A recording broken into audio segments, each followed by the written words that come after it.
Welcome to learning corner. பழமொழி 400ல் இருக்கக்கூடிய 400 பழமொழியை தினம் ஒரு பழமொழியாக பார்த்துட்டு வரோம். இன்னைக்கான பழமொழி, நசை கொன்றான் செல்லுலகம் இல் பகுத்துண்டு வாழ்க. இசைவ கொடுப்பதும் இல்லென்பதும் வசையன்று வையத்து இயற்கை அஃதன்றி பசை கொண்டவன் நிற்க பாத்துனா நாயின் நசை கொன்றான் செல்லுலகம் இல். இதுக்கான பொருளை பார்ப்போம். அதுக்கு முன்னாடி இந்தியன் பாலிட்டிக்கான டெய்லி லைவ் டிஸ்கஷன் நம்ம சேனலில் மார்னிங் 11 o'clock போகுது. இன்ட்ரெஸ்டட் பீப்பிள் ஜாயின் பண்ணிக்கோங்க.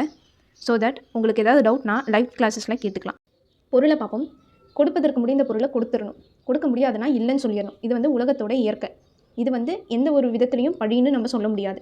ஆனால் ஒருவன் தனக்கு பசின்ட்டு நம்ம முன்னாடி நிற்கும்போது நம்மக்கிட்ட சாப்பாடு இருந்து பகிர்ந்து உண்ணாமல் அவங்க வந்த ஆர்வத்தை கொண்டுட்டோன்னா நமக்கு மோட்சமே கிடையாது. அதுதான் நமக்கு மிகுந்த பழியாக மாறும்.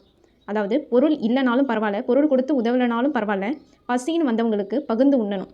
இதை தான் நசை கொன்றான் செல்லுலகம் இல் பகுத்துண்டு வாழ்கன்னு சொல்லியிருக்காங்க. இது வரைக்கும் 150 பழமொழியை நம்ம சேனலில் ஷார்ட்ஸாகவும் 10 பழமொழியாக ரிவைஸ் பண்ணிட்டோம். அது இல்லாமல் நேற்றைய பழமொழிகளை நரகருக்கு இல்லையோ நஞ்சு பாவிகள் ஒழிக நசை கொன்றான் செல்லுலகம் இல் பகுத்துண்டு வாழ்க. தேங்க்யூ. இந்த மாதிரி நிறைய கண்டென்ட்க்கு லேர்னிங் கார்னரை சப்ஸ்கிரைப் பண்ணிவிட்டு இந்த வீடியோ யூஸ்ஃபுல்லாக இருந்தால் உங்கள் ஃப்ரெண்ட்ஸ்க்கு ஷேர் பண்ணுங்கள். தேங்க்யூ.